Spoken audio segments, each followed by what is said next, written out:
வணக்கம். இன்றைக்கு நம்ம டாக் வித் முத்தலிஃப்ல பல்வேறு அரசியல் சம்பந்தப்பட்ட விஷயங்கள் பேச இருக்கோம். குறிப்பாக சொல்ல போனால் தமிழ்நாட்டில் இடைக்கால பட்ஜெட் தாக்கல் பட்டிருக்கு.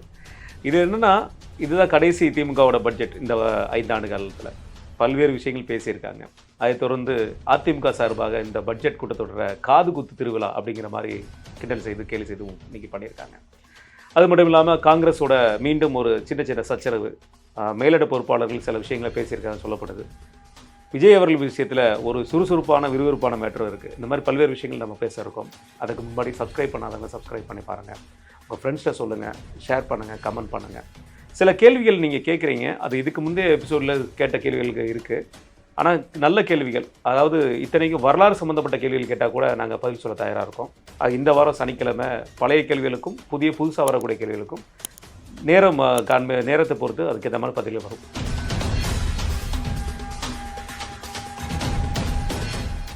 அண்ணா வணக்கண்ணே. வணக்கம். ஆனால் இந்த கேள்வி பதிலில் வந்துட்டு நம்ம ஏற்கனவே ஒரு எபிசோட் முடிச்சிட்டோம். அது சனி ஞாயிறு போட்டுட்டோம். அதில் ஒரு 25லேருந்து 30 கேள்வி தான் நம்மளால் பேச முடிஞ்சிச்சு. இந்த ஒரு 2 நாட்களாகவும் கேள்விகள் வந்துட்டு தான் இருக்குது. அதையும் நம்ம ஃபில்டர் பண்ணிட்டு தான் இருக்கோம்.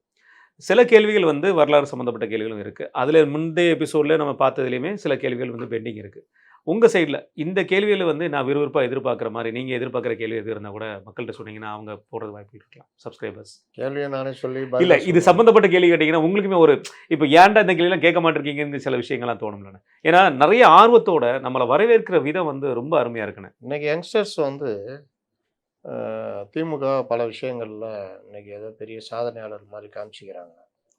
அது முந்தின காலத்தில் இதோட கனெக்ட் பண்ணி கேட்குற கேள்விகள், அரசியல் மாற்றங்கள் பல காலம் இதில் கூட சில கேள்விகள் கூட வந்திருந்தது. ஆமாம், நம்ம பார்த்து 96 சில இதெல்லாம் மாற்றங்கள் ஏன் நடந்தது அப்படிலாம் அதெல்லாம் ஒன்றும் பதில் சொல்ல நம்ம அந்த மாதிரி சில இது கனெக்ட் பண்ணி கேட்குறது.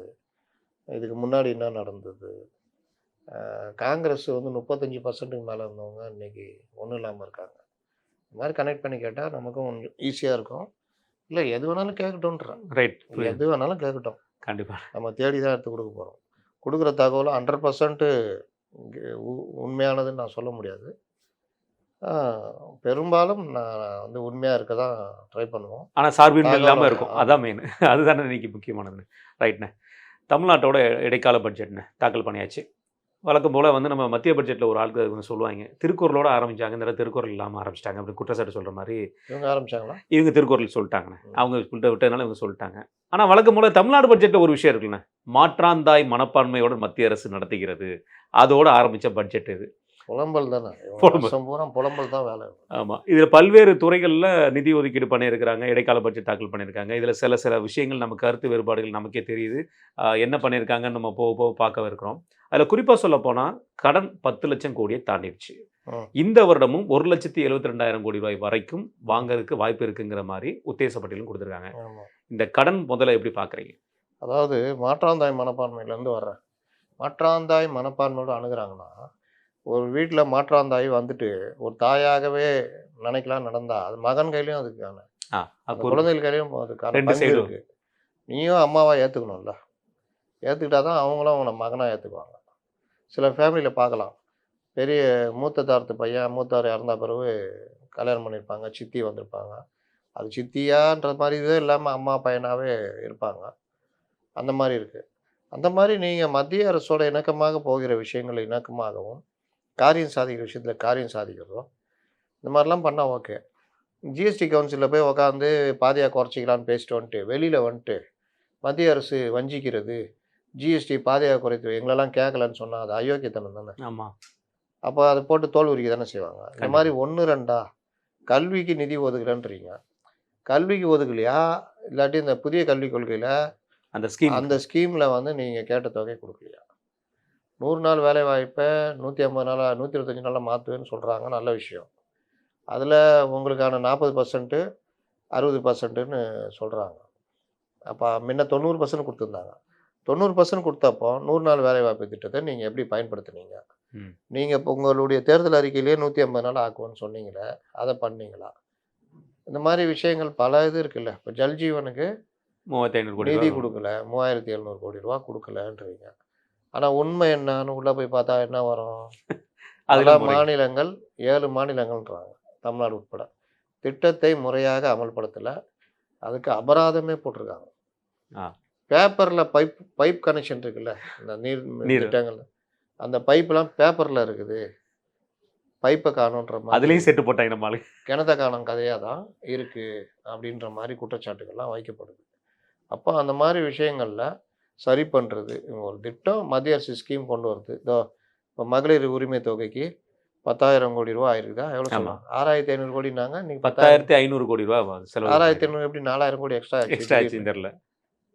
1.36 36 1000 1 கோடி 1 கோடி பெண்கள் 36 லட்சம். 1 கோடி பெண்களுக்கு 5,000னா எவ்வளோ ஆகுது? அதே கிட்டத்தட்ட வந்து 5,000 5000 கோடிட்ட ஆயிருது. 35னா அது கிட்டத்தட்ட ஒரு 1.5. 5, 15 1.5 6,000 சில்லற கோடி தானே. ஆமா. அப்புறம் எப்படி 10,000 கோடி ஆகும்?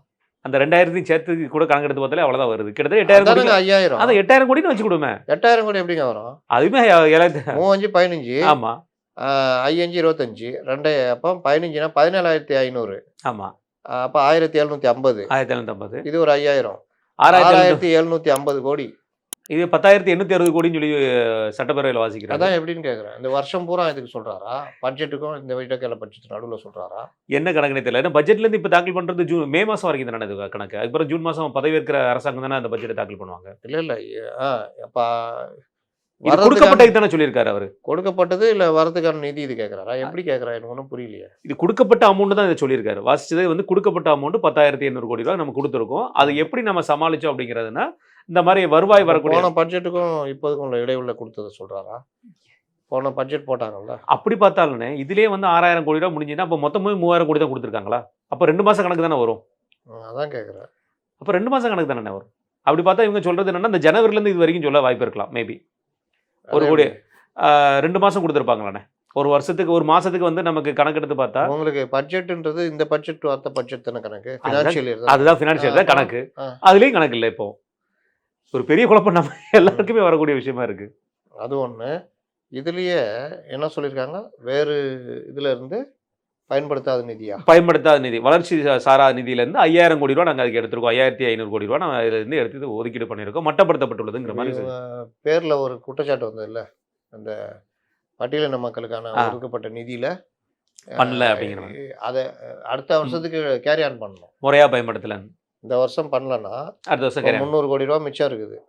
அடுத்த வருஷம் ஒரு 3,000 கோடி வருதுன்னா இந்த 3,300 கோடியில் என்ன பண்ணணும்னு தான் யோசிக்கணும் அப்படின்னு. அந்த மாதிரி பண்ணாமல் மகளிர் உரிமை தொகை கொடுத்துட்டு அதில் பட்டியலின பெண்களுக்கு கொடுக்குற காசை தான் நாங்கள் இதுலேருந்து எடுத்தோம்னு ஒரு சொல்கிறது எப்படி கரெக்டாக எடுத்துட முடியும்? அப்போ மகளிர் உரிமை தொகைன்றது அப்போ சிறுபான்மை பெண்களுக்குன்னா சிறுபான்மை நிதியா? எப்படி பெரிய குழப்பம் வருதுன்னு. ஏன்னா இது முதல்வர் அவர்களே சொல்லியிருந்த அறிக்கையில் வந்து 6,000 கோடி ரூபாய்க்கு தான் சொல்லப்பட்டது. இப்போ 10,000 கோடி ரூபாய் வாசிக்கப்பட்டிருக்கு. அப்படியே பார்த்தாலுமே நம்ம கணக்கெடுத்து பார்த்தாலே ஒரு 3,000 கோடி தான் டிஃபரன்ஸ் வருது. 10 லட்சம் கோடின்னு சொல்றதுக்கு நமக்கு ஒரு மாதிரி தலை சுத்துது. இதுவாக இருந்தது. ஆமாம், 10 லட்சம் கோடி இருக்காது, 9.5 லட்சம் கோடி அப்படி வரும் அப்படின்னு தான் தயங்கியிருந்தோம். இப்போ பார்த்தா 10 லட்சம் கோடி. 10 லட்சம் கோடி என்ன கதை இது? இஷ்டத்துக்கு கடனை வாங்கி அந்த ஸ்லாப்பே தொட்டுட்டாங்க. இனி வர காலகட்டங்களில் இதில் யார் எவ்வளோ பெர்சன்டேஜ் நீங்கள் நிதியை வந்து இது பண்ண போகிறீங்க, ரேட்டை கூட்ட போகிறீங்க, எதுலலாம் ரேட்டை கூட்ட போகிறீங்கிறதே ஒரு பெரிய தலை சுத்து. ஒருவேளை நான் திமுக திருப்பி ஒரு 5 ஆண்டு காலம் வந்துச்சுன்னா கண்டிப்பான முறையில் 5 லட்சம் கோடி ரூபா ஆக்கிடுவாங்க. அதே மாதிரி எல்லாத்துலேயுமே ரேட்டு கூட வாய்ப்பு இருக்கும்ண்ணே. ஆமாம், வரி போட்டு இப்போ 10,000 கோடி எங்கே எடுப்பாங்க? நம்ம தலையில் தான் போடுவாங்க. நம்ம தலையில் தான் போடுவாங்க. இன்னொன்று வளர்ச்சி சாரா பொருளாதாரம். ஆமாம், வளர்ச்சி சார்ந்த பொருளாதாரம் தான் பரவாயில்ல. டாஸ்மார்க்கில் குடிக்க வச்சு அந்த காசை வாங்கு, அதுதான் ஒரு ஸ்டேட்டுடைய மெயின் இன்கம்னு காமிக்கிறது எவ்வளோ பெரிய அயோக்கியத்தனம். அது வந்து என்ன யூஸ் ஆகும்? ஒவ்வொரு வீட்லேருந்து 10,000 12,000 மாதம் பிடுங்குறீங்க. அவன் குடிக்கிறானா அந்த வீட்டுக்கு போகிற காசு தானே அது? ஆமாம், அதுதான் போகுது. ஒரு நாளைக்கு 300 குடிக்கிறான் வச்சுக்கோங்க, மாதம் 9,000 வீட்டுக்கு போகிறது டாஸ்மார்க்கில் போகுது. உடம்பையும் கெடுத்துக்கிறான், முடங்கி போகிறான். அந்த 3,000 கோடி ரூபா 9,000 ரூபா வந்து ஒரு வருஷத்துக்கு கணக்கு போட்டிங்கன்னா 90,000 ப்ளஸ் 1 லட்சம் 1,5 லட்ச ரூபா உங்கள்கிட்ட இருந்து ஒரு வீட்டிலேருந்து பிடுங்குறாங்க. அப்போ அந்த 1,5 லட்ச ரூபா அந்த குடும்பத்துக்கு எவ்வளோ பெரிய, நீங்கள் எவ்வளோ கொடுக்குறீங்க? இதில் வேறனா லீவ் டைமில் நீங்கள் பூஸ்ட் பண்ணுறீங்க.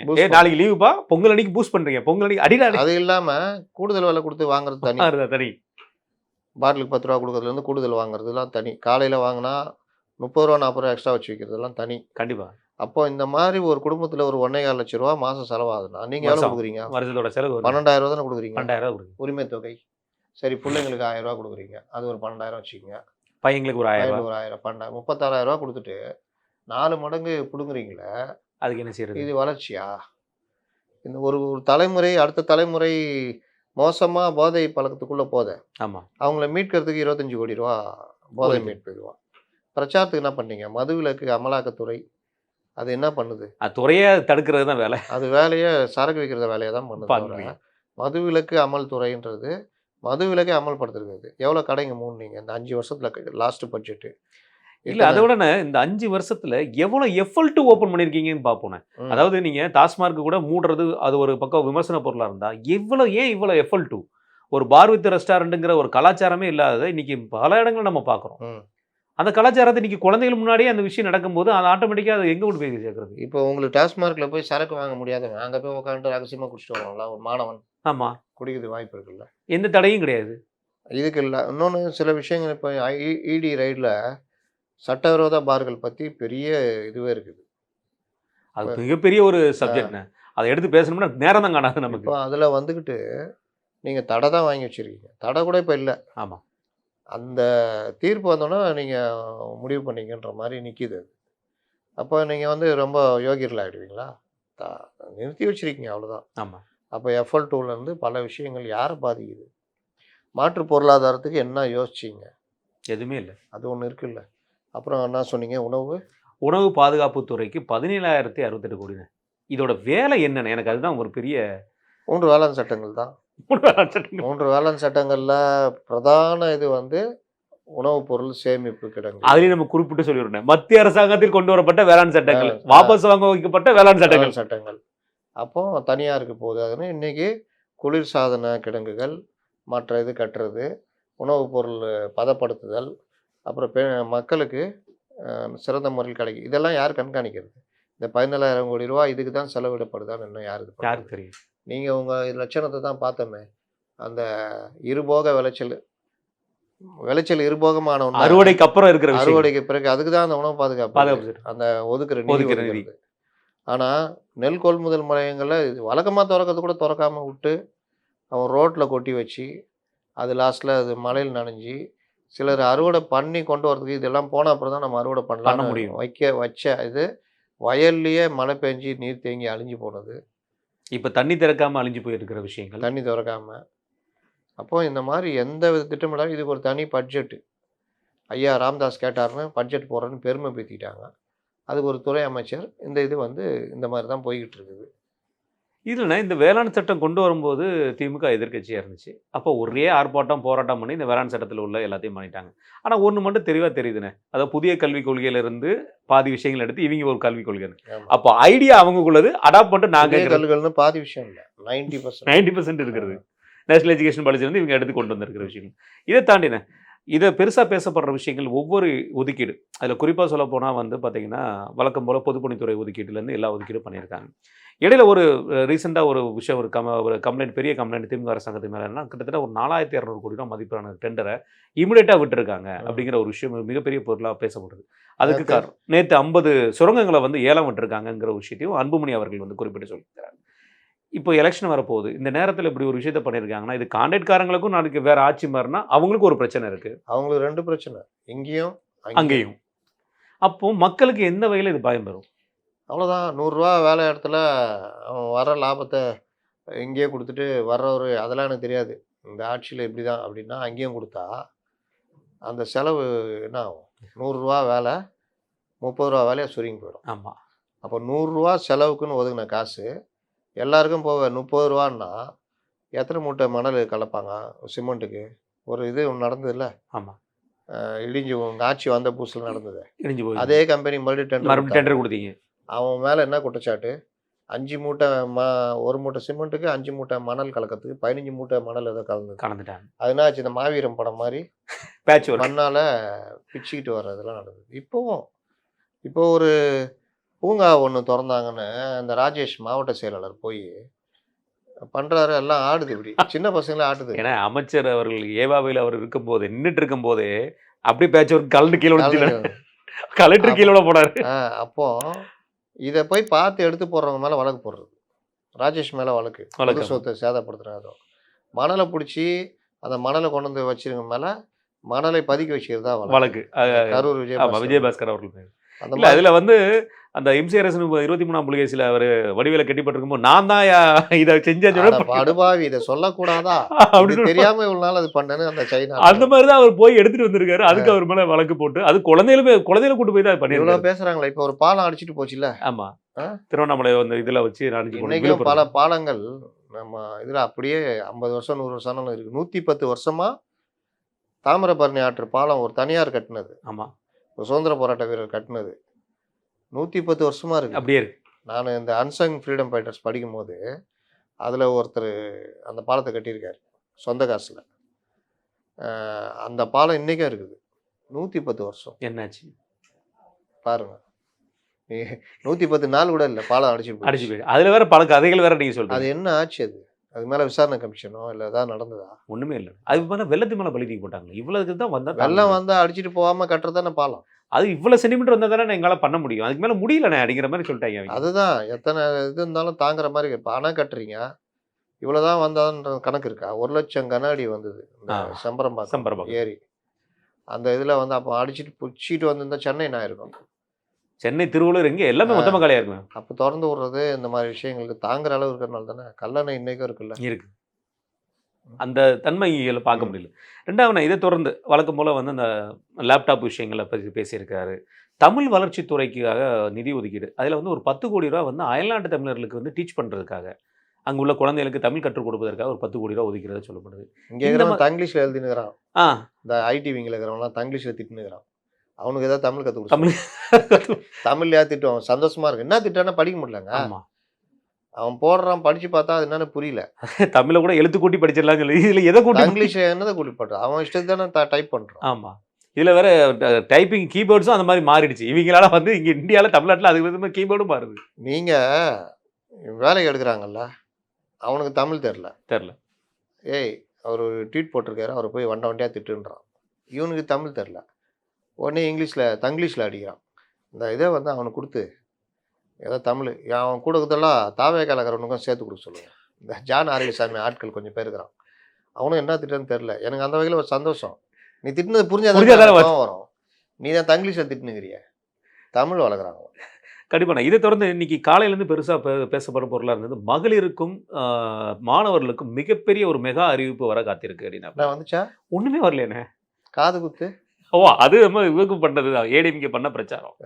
காது குத்து திருவிழாங்கிற மாதிரி ஏடிஎம்கே கொண்டு போயிருக்காங்க இன்னைக்கு இந்த பட்ஜெட்டை. எனக்கு ஒரு நண்பர் அனுப்பிச்சிட்டாரு. எனக்கு என்னடா எவ்வளோ வேலை இருக்குது, இவர் வேற காது குத்து கூப்பிடுறாரு, நான் எங்க போறது அப்படின்னு கடைசி நேரத்தில் வேற கூப்பிடுறாரு.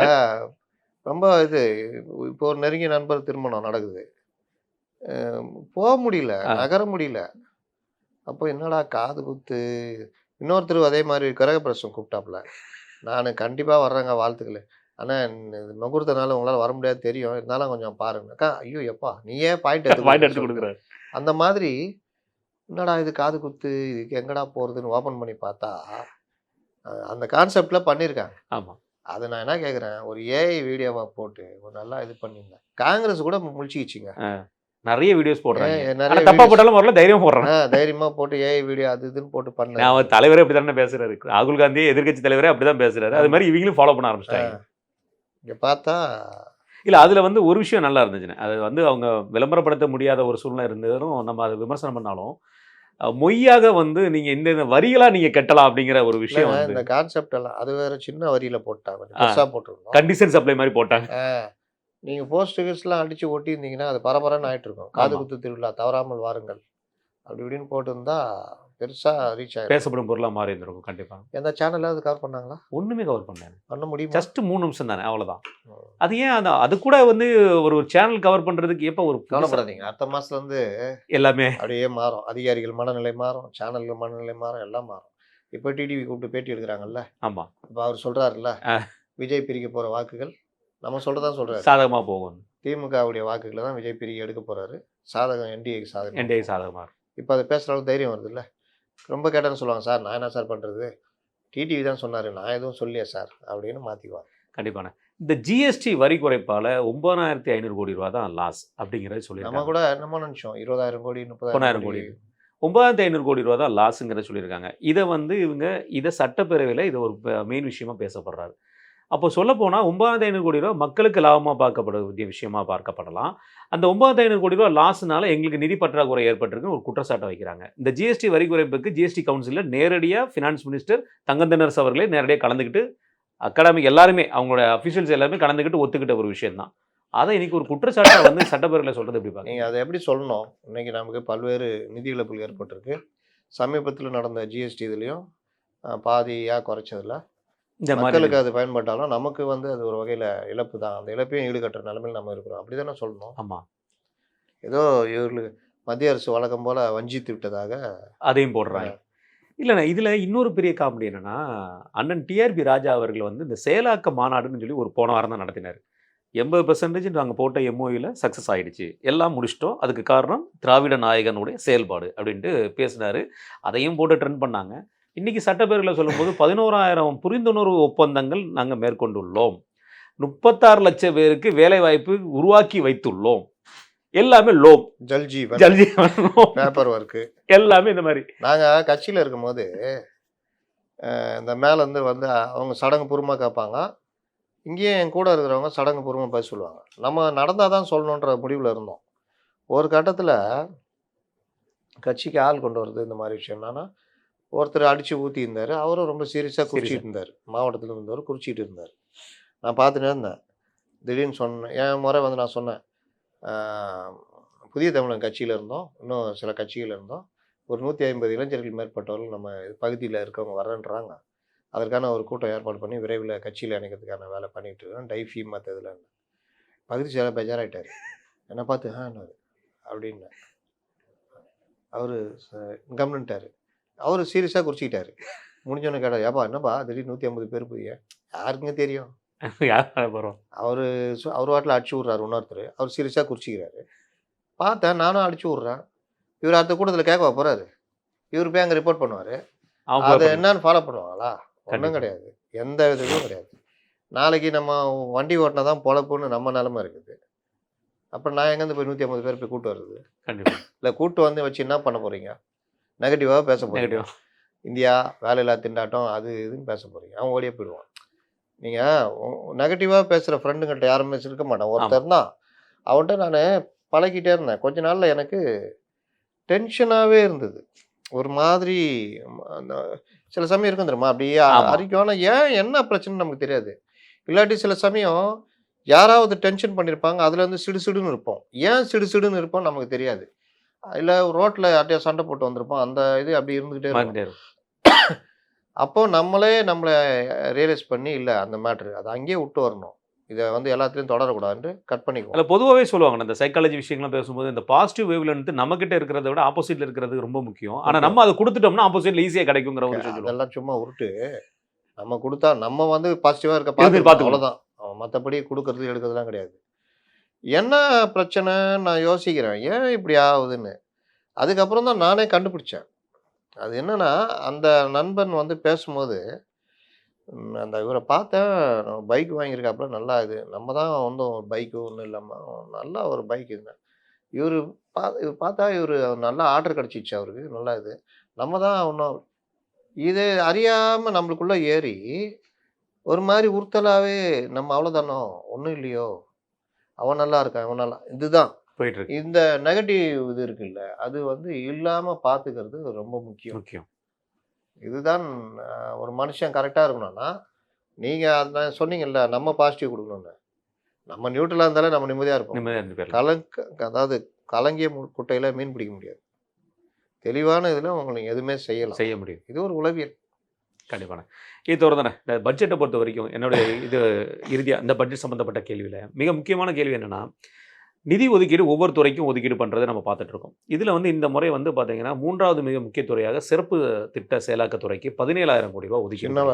சின்னவர் இப்போ நம்ம இந்த ஃபுட்பால் கிரவுண்டு, இந்த கிரிக்கெட் கிரவுண்டு ஒவ்வொரு மாவட்டத்துக்கும் மாவட்ட தலைநகரங்களில் கிரவுண்டு உருவாக்கப்படும் சொல்லி போன முறை வந்து நிதி ஒதுக்கீடு பண்ணியிருந்தாங்க இந்த விளையாட்டுத்துறைக்கும் சிறப்பு திட்ட செயலாக்கத்துறை மூலமாக.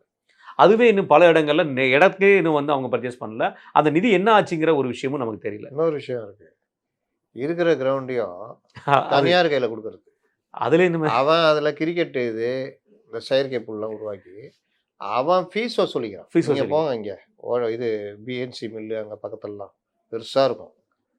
என்னன்னு கேட்டா, அவன் தான் உருவாக்கி இது பண்ண முடியுமா, பராமரிக்க முடியுமா? அது காசா? அப்ப தனியார் கையில குடுத்துட்டு, நம்ம வீட்டு புள்ளைங்க அங்க போய் பணம் கட்டி விளையாடிட்டு இருக்கு. இதுல கார்ப்பரேஷன் எடுத்த. இதுல போன முறை நம்ம பேசணும் நானு. துறைப்பாக்கத்துல உள்ள கிரவுண்ட ம். மாநகராட்சி வந்து கோர்ட்டுக்கு ஒதுக்குது. ம். இவங்க சிறப்பு திட்டத்துறையில கிரவுண்ட் கிரவுண்ட் ஆகுறாங்க.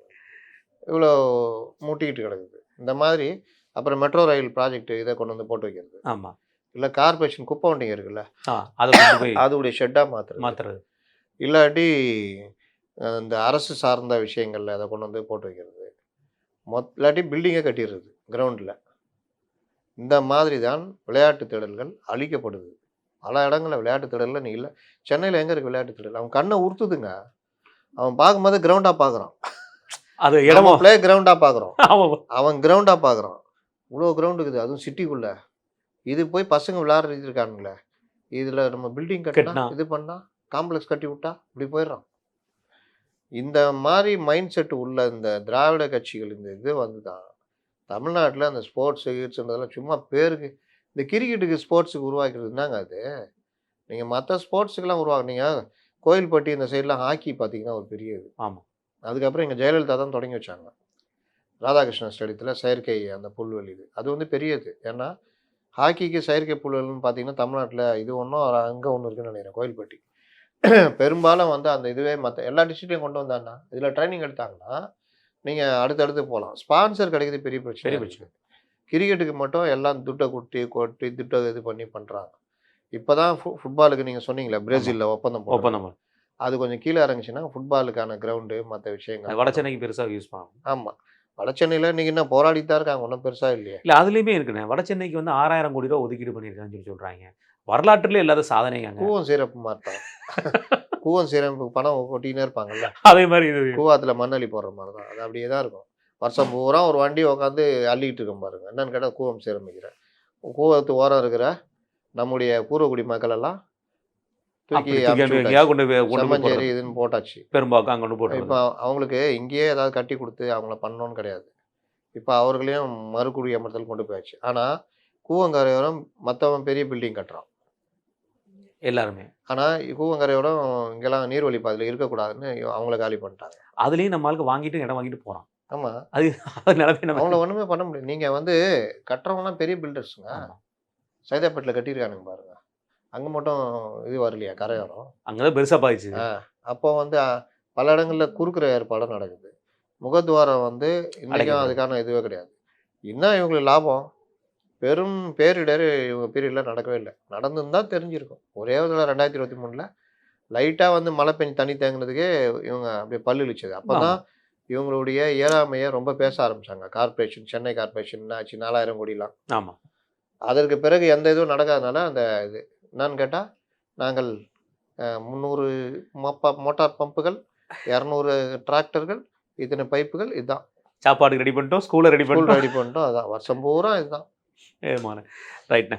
தொடர்ந்துண்ணே, காங்கிரஸ் திமுக கூட்டணியில் பல சச்சரவுகள் போயிட்டு இருக்கு. நேற்று நம்ம பேசியிருந்தோம். அதில் இன்னொரு விஷயம் பேசப்படுது என்னன்னா, நேற்று டிகேஎஸ் இளங்கோவன் அவர்கள் பேசியிருந்தார். அதில் சொல்லும்போது என்ன சொல்லியிருந்தாருன்னா, இங்கே பேசுகிறவங்களை வந்து காங்கிரஸ் மேலிடம் வந்து காட்டிக்கணும். எங்களை பொறுத்த வரைக்கும் ராகுல் காந்தி அவர்களோ காங்கிரஸோட தலைவர் வந்து இங்கே மாநில தலைவர் இந்த 3 பேரை சொல்கிறதுக்கு தான் நாங்கள் பதில் சொல்ல முடியும். மற்றவர்கள் பேச்சுக்கு நாங்கள் பதில் சொல்ல முடியாது.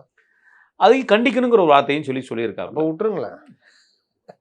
ஆனால் இன்னைக்கு கூட அண்ணன் மாணிக் தாக்கூர் வெற்றியை நோக்கி நம்ம பயணம் போதா அல்லது வந்து வளர்ச்சியை நோக்கி நம்மளோட பயணம் போதாங்கிற ஒரு கேள்வி கேட்டிருக்காப்ல. பால்வாடியை நோக்கி நகர்கிறோமா இல்லை மேல்மாடி தூக்கி நகர்கிறோமாங்கிற மாதிரி. அப்போ மேல்மாடியா பால்வாடியா அப்படின்னு. மேல்மாடி கூட இருந்தால் லாபம் வெற்றி. பால்வாடி கூட போனாலும் பால்வாடியை வச்சுக்கிட்டு ஜெயிக்க முடியுமா? இல்லை பால்வாடி அதுக்கப்புறம் வளர்ச்சி அடையுமா? இல்லை விட்டு போட்டு போயிடுமா? அது பால்வாடியில் இன்னும் வேறு ஏதாவது சொல்ல முடியுமா கூட? பால்வாடின்னா இனிஷியல் ஸ்டேஜ். ஒரு குழந்தைகள் வந்து அடிச்சிடக்கூடாது. பிறக்காத குழந்தை மாதிரி தான் இப்போ இது பண்ணுறேன். அப்போ காங்கிரஸுக்கு என்ன பிரச்சனைனா, நேற்று கூட பேசியிருந்தேன். சொன்னேன், சார் இப்போ சீட்டு கொடுத்தா ஓகே சார், எங்களுக்கெல்லாம் பிரச்சனை இல்லை சார். அது இன்னொன்று அவர் வந்து ஆந்திராவுக்கு தாங்க பொறுப்பு. அவர் இங்கே பேசுங்க சார், நம்ம மேலே நடவடிக்கை எடுக்க வேண்டியதானே? நடவடிக்கைலாம் இங்கே யாரும் எடுக்க முடியாது சார். அவர் ஏஐசிசி மெம்பரு. செல்வ பிறந்தங்களாம் ஒன்றுமே பண்ண முடியாது. 2வது கொறடா. கொறடானா எந்த அளவுக்கு ராகுல் காந்தியோட க்ளோஸ், அதெல்லாம் ஒன்றும் பண்ண முடியாது சார். பேசிக்கிட்டு இருப்பாங்க, நல்லது தானே சார், இப்படி பேசினா தானே இவங்க இறங்கி வர்றாங்க. அதனால் ஒரு 30 சீட்டு போன்னு சொல்ல முடியாதுல்ல. ஆமாம். இந்த இதில் சொல்லுவாங்கள்ல, தட்சன் அவனுக்கு அறிவு ஏராளம், அதை விட ஆணவம் அப்படின்வாரு. நான் அவரிடம் போய் பேசி வருகிறேன், அவனிடம் பேசுவது உபயோகம் இல்லாதது. இல்லை நான் போயிட்டு வரேன் மன்னா, போ அப்படின்வாரு சிவாஜி. போ என்று சொல்லாதீர்கள், செல் என்று சொல்லு, போ அப்படின்வாரு. அந்த மாதிரி சொல்ல வேண்டியதானே, போ அப்படின்னு, போ என்று சொல்லாதீர்கள், செல் என்று சொல்லுங்கள் அப்படின்னு. இன்னைக்கு அவனை அனுப்ப முடியாது. கண்டிப்பாக அனுப்பிட்டா திமுக உளவியல் ரீதியாகவே ஜனங்க மத்தியில் ஒரு கருத்து வந்துடும், காங்கிரஸும் இல்லையா, அவ்வளோதான். அதை விட இன்னொரு விஷயம் பெரிய வரும்ல, மத சார்பற்ற கூட்டணின்னு சொல்றதுக்கு சொல்லவே முடியாது. அதனால அவங்க போய் அவங்க ஏதாவது ஸ்ட்ராங் ஆகிட்டாங்கன்னா, பால்வாடி கால் முளைச்சிச்சுன்னா அவ்வளோதான், முடிஞ்சது. அதனால அப்படியே முளைச்சா கூட திண்ணையை பிடிச்சி நடக்கிற அளவுக்கு தானே இருப்பாங்க. எப்படி நீங்க நினைக்கிறீங்க? நம்ம ஏதாவது நடந்து அடுத்து கொஞ்சம் லைட்டாக உள்ளாட்சி தேர்தலில் ஓட ஆரம்பிச்சிட்டாங்கன்னா அது வேற சிக்கலா போயிடும். அப்ப அந்த கட்சியில உழைக்க வர செய்யணும்னா, தலைவர் வேற வெளியே வரணும். தலைவர் வெளியே வந்துட்டாருன்னா அவ்வளவு கூட்டம். கேளுங்க, தலைவர் வெளியே வந்துட்டாருன்னா என்னதுக்காரு அவர் பேச ஆரம்பிச்சிட்டாருன்னா ரொம்ப கஷ்டம். புசிக்கு அரசியல் அறிவு வந்துச்சுன்னா, ஐயோ அப்புறம் என்னதுக்காரு இந்த மாதிரிலாம் நடந்துச்சுன்னா, அதனால மாற்றங்கள் ஏதாவது நடந்துச்சுன்னா, அதெல்லாம் பயம் திமுக இருக்கு. தாவேகாக்கும் அந்த பயம் இருக்கும்ல, நம்ம உழைக்க வச்சிருவாங்கன்னு ஒரு பயம் இருக்கு தானே. தாவேகா வந்துடக்கூடாடா, வந்துடக்கூடாது. புசிக்கெல்லாம் அதில் ரொம்ப இருக்கும். தலைமுறை வாழ்க்கையெல்லாம் மனசுக்குள்ள உண்டு போகுமா இல்லையா? ஆமா. அதனால காங்கிரஸை விட மாட்டாங்க, காங்கிரஸை வச்சுக்கிட்டு ஒரு 30 சீட்டு கொடுப்பாங்க. இவங்க முடிச்ச உடனே சிபிஎம் விசிகா பார்த்து டபுள் டிஜிட் கேட்பாங்க. அது ஒரு முட்டம். காங்கிரஸே சமாளிச்சிட்டோன்னா கவலை இல்லைன்னு பார்க்குறாங்க. கண்டிப்பாண்ணே. இது தொடர்ந்துண்ணே தாவேகா சம்மந்தப்பட்ட ஒரு விறுவிறுப்பான கேள்வி தானே.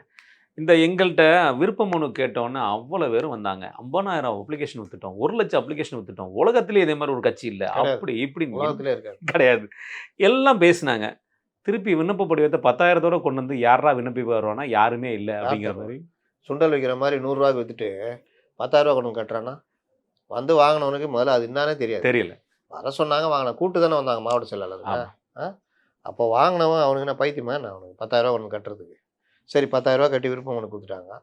நீங்கள் கூப்பிட்டு இன்டர்வியூ பண்ணி, நீ ஏரியாவில் இவ்வளோ நாள் இது இருக்கியா, உனக்கு தான் சீட் நான் சொல்லுவாங்க. உனக்கு ஏரியா தெரியுமான்னு கேட்டுட்டா அப்படிதான் இவருக்கு செய்யார் எங்கே இருக்குன்னு தெரியல. ஒரு தடவை புசிக்கு எங்கே திருநெல்வேலி பக்கமாக எங்கே இருக்குன்னு கேட்டாராம். கேஎஸ்ஆர் சொன்னார், இவங்களெல்லாம் வச்சுக்கிட்டு என்ன தம்பி செய்யார் எங்கே இருக்குன்னா திருநெல்வேலி பக்கமானு கேட்க. ஆறு நினைச்சிடக்கூடாது. ஆமாம் செய்யார். நம்ம இதில் கேபி ராமலிங்கன்னு பொதுப்பணித்துறை அமைச்சராக இருந்தார். நான் அணைக்கட்டு தொகுதியிலேருந்து பேசுகிறேன். உங்களை அணைக்கட்டு தொகுதியில் வந்து அணையை சீராக கட்டி தரணும் ஜெயலலிதா இப்படி சிரிக்கிறாங்க. குழி சிரிச்சிட்டு அப்புறம் அவருக்கு புரியல. அவருக்கு நம்ம என்ன தப்பாக சொன்னோமா, கேட்ட கேள்வி பதில் சொல்லிட்டோம். அவர் அம்மா இருக்காங்கன்னு முந்திக்கின்னு சொல்லலான்னு நினச்சார் அவர். அது தொகுதிங்க, அது அங்கே எங்கெங்க அணைக்கட்டு இருக்குன்னு. அந்த மாதிரி செய்யாரை வந்து நம்ம வளப்படுத்தி அந்த செய்யாறில் நீர் கரெக்டாக தூர் வாடுற ஏற்பாடு செய்யப்படும்.